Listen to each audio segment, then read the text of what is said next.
Welcome to Dead Serious, Unsolved and Unhinged. In this episode, we travel back in time to the 60s in Baltimore, a city of harbor lights and hidden darkness. Tonight, we descend into three chilling mysteries, true unsolved crimes from the 1960s, stories steeped in sorrow, secrets, and the questions that still echo through the city streets. Each one, a life stolen, a community shaken, and answers still out of reach. Let's begin. The disappearance of Alva, Parris. June 1960, 9-year-old Alva set off to her aunt's house on a warm afternoon and vanished. For 5 days, her family searched, neighbors combed the streets, police checked every lead. Then came the horror.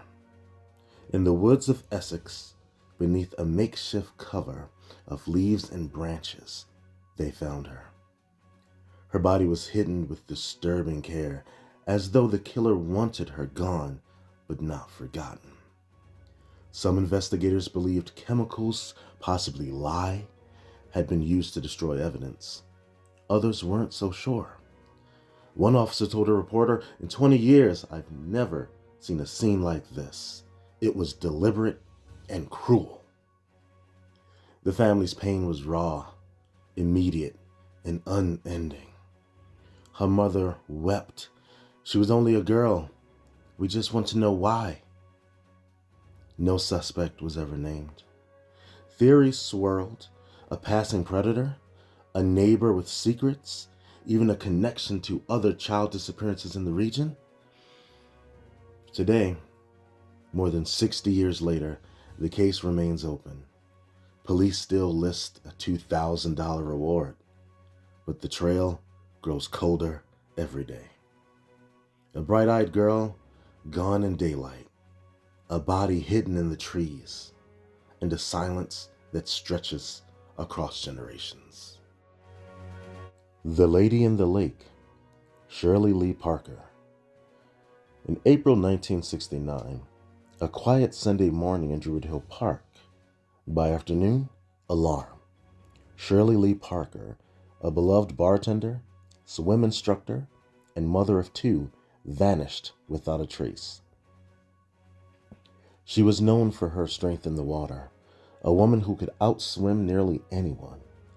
It made no sense that she'd simply slip away. Weeks later, park-goers discovered her body, submerged in the fountain. No visible wounds, no signs of struggle, just stillness, and questions that rippled through the community. Her boyfriend, prime suspect, Arno West, was the last to see her alive. They had argued, some said heatedly, about another woman. But he took a polygraph test and told the police, "I've said everything I know. I've told the truth." And charges never followed. The official ruling? A questionable death, no one at fault, no closure. For her family, especially her children, the uncertainty was unbearable. Her son would later recall, "Mother would never just disappear. Someone knows what happened, but disappear she did." And in the decades since, the waters of Druid Hill have stayed silent, holding their secrets close. Accident? Suicide? Or something far darker? Only the lake knows.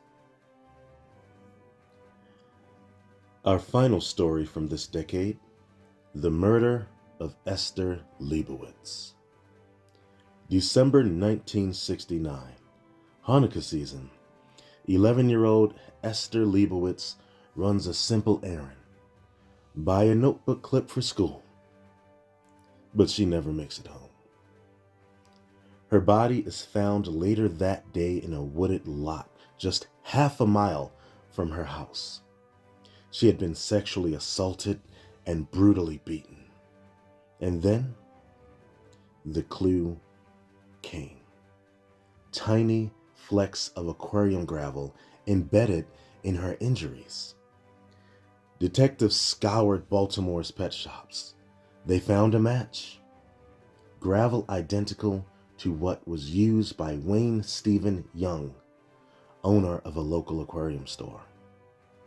Young was arrested and charged. His defense? Insanity. Psychiatrists battled in court over whether he had suffered a schizoid break or acted with cold, methodical intent. One prosecutor told the press, "This was no madness, it was murder." The Jewish community mourned deeply, with more than 650 people in attendance at Esther's funeral. A family friend was quoted saying, "We have lost a child, and with her, a measure of our safety." Young was convicted and remained in prison until his death in 2015. Some saw that as justice served. Others wondered if the truth about his mind and his capacity for evil was ever fully known. A child's errand turned into tragedy. Gravel became the thread that caught a killer, but no conviction can ever erase the shadow Esther's death left behind. These are not stories made for Halloween. They are Baltimore's real cries for justice. 3 cases, 3 lives, 1 city, still waiting for answers. If you love mystery, if you crave the truth buried in the shadows, subscribe. Because these stories, they're not done talking. And if you want to dig deeper, the truth still hides in old pages, newspapers and archives in Baltimore. Take a look.